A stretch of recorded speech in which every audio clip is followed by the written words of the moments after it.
Johnny Cage special moves. Ball breaker. When right up close, hold LP and press block at the same Oh, hey guys. Welcome to Brian's Man Cave. Well, I was just looking at some of these old books that I had kind of lying around. And it made me start to remember the days before the internet. Well, I mean, playing video games before the internet. And, during those days when you got stuck on a game, there wasn't a whole lot you could do. I mean, unless you had a friend that knew what to do, or you had a book, or even if you had to call those special hotline numbers, which I never did that. I mean, there was a Nintendo hotline, there was a Sega hotline, probably other ones available. Even in the movie The Wizard, I remember they call the hotline so they can get the tips and tricks and all that stuff. Today, you wouldn't do that. You would go to your browser and you would just type in, how do I beat Shang Tsung or whatever. You would not have to do that. But it's interesting to think about how, these books were pretty much what we had as our kind of, I'm stuck somewhere. How do I get past it? Now, of course, in a lot of the older games, as long as you had the manual, like E.T., if you had the manual to E.T., you could pretty much figure out the game for the Atari 2600 version I'm talking about.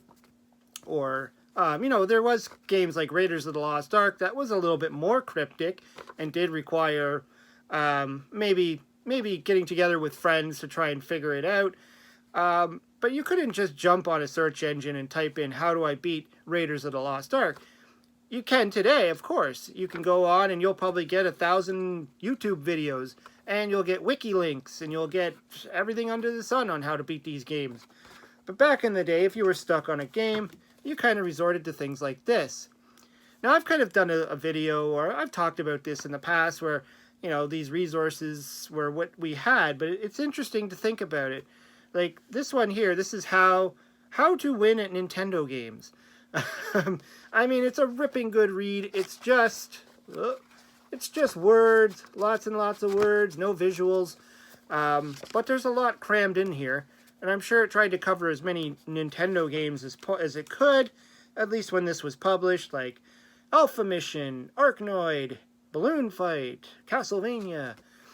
Actually, remember renting games like Castlevania 2, or when my friend had it, or things like that, and literally getting nowhere. And I remember going into places like bookstores, and I would see these sitting on the shelf. They would have a small section, like a video game section, pretty small, but they would have these type of books in there. And oftentimes I would just walk up and I'd be like, okay, right now I'm playing Super Mario Brothers 3. How do I get past this? Where's the secret? Where do I get the hammer? Oftentimes I would do that. I mean, I'm sure a lot of people would. Why buy the whole book? This book was given to me from a friend. I guess he was done with it. He didn't need it anymore. Well, he wasn't really into Nintendo anymore, so he just kind of gave it to me.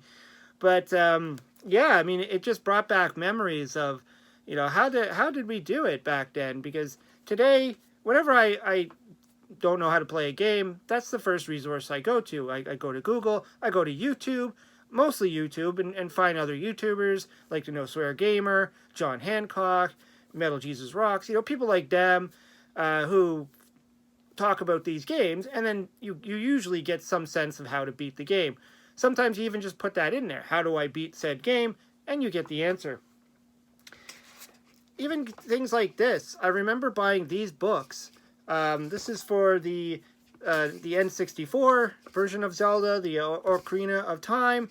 I remember I bought that game, and I had no idea what I was doing. I was completely lost. I mean, I couldn't even get past the first stage, the first board or level, what do you want to call it? The forest area. I was lost. I come from the 2D world. I prefer my games to be 2D. But when I got my N64, I was curious about the Zelda game on there. And so I bought it, and I was playing it. I'm like, I don't know what I'm doing. So I went out to I think it was like a computer store or something like that. And they had these books everywhere of all different kinds of games, and I picked it up. This one I paid $14.95 Canadian for it, so That was probably a lot of money back in, 1999, whenever this was? 1998, when this book was made. So that's probably not too far away from when I purchased it. So yeah, I paid, $15 to try and figure out how to get through this. And, I had to go through the pages, I had to find out where I was, and I still was lost. I mean, this didn't really help anyway. But, eventually I revisited the game and I was able to complete it. Well, not complete it, but I got pretty far. Anyways, I also did the same with this game, Donkey Kong 64. I remember, again, another N64. I remember buying the Donkey Kong N64 and trying to get somewhere. Actually, I remember buying this because I really wanted to find out how I could get to the arcade that actually played the original Donkey Kong. I don't think I ever did to this day ever find that, but it is here in the book. And I remember going through the pages. I think it's right here. Donkey Kong.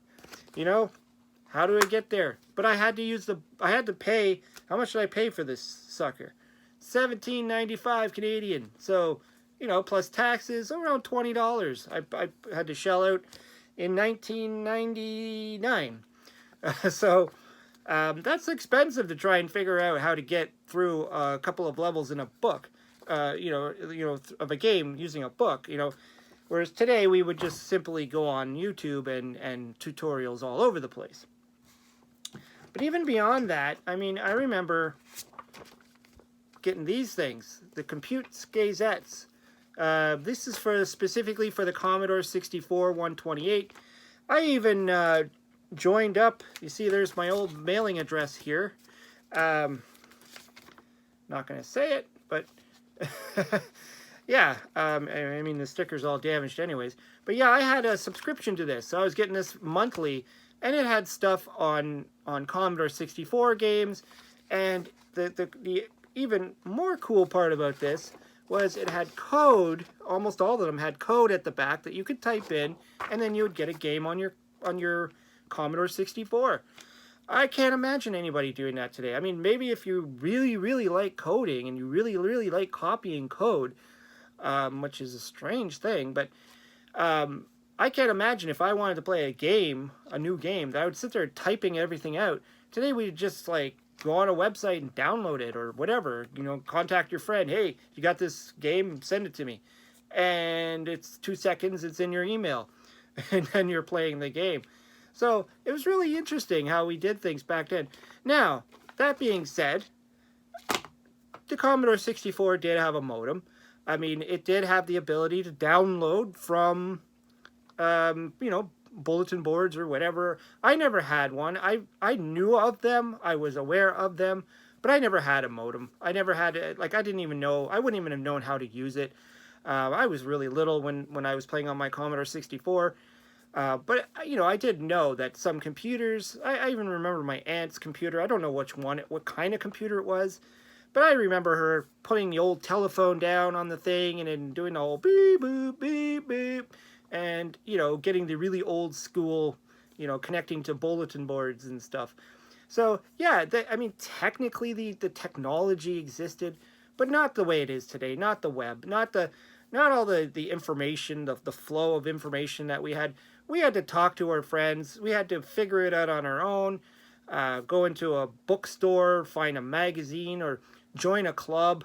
Go to the arcades, talk to people. Imagine that, talking to human beings.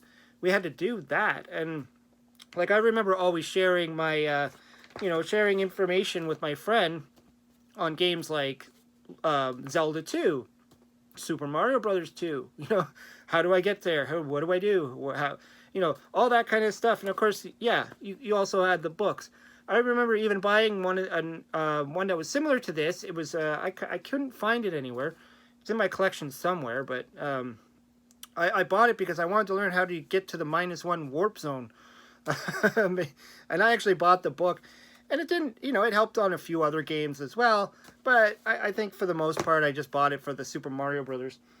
Now, that being said, you could still buy literature and books today on video games. It's not like all this stuff kind of just disappeared. When I bought my Legend of Zelda Breath of the Wild for my Nintendo Switch at the time, they had this version available, which is the Bonus Explorer Guide. And I thought, well, I was not too great at this one. What are my chances I'm going to get anywhere in this one? So I thought, well, you know, the internet exists. I can probably just Google it and yada yada. But while I was looking in the store, I saw this there, and I saw, well, what's that? And the shopkeeper guy, he's like, oh, this is just it has this extra bundle package. You know, it comes in a nice box, cardboard box. It's got a guide inside, Explorer's Guide, and immediately I'm like, wow, okay, that's just like when I used to buy the books for video games back in the day. And the thing is, this was the same price if I were to buy just the regular game, which baffled me. I mean, I guess this is an exclusive thing or something.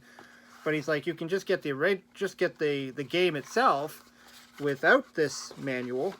And I thought, well, I need all the help I can get. And hey, if it's the same price, why not? I'm going to go for it. It's really going to remind me of back in the day when I had to do this. But yeah, there's been lots of these books. I mean, really cool. I like to look at them for the artwork and you know, just the memories alone. This was like an old computer battle games thing for programming. This one has for the VIC-20. That's why I bought it. But anyways, yeah, I just thought it would be fun to talk about video gaming before the internet, because you know, we often take this now for granted, and anything we don't know, it's on the internet. Whereas when we played video games back in the early Nintendo days, back in the Atari days, the Intellivision days, we didn't have that luxury, and we had to resort to other ways. Anyways, let me know what you think. Throw some comments down below. Hope you subscribe, and we'll talk to you later.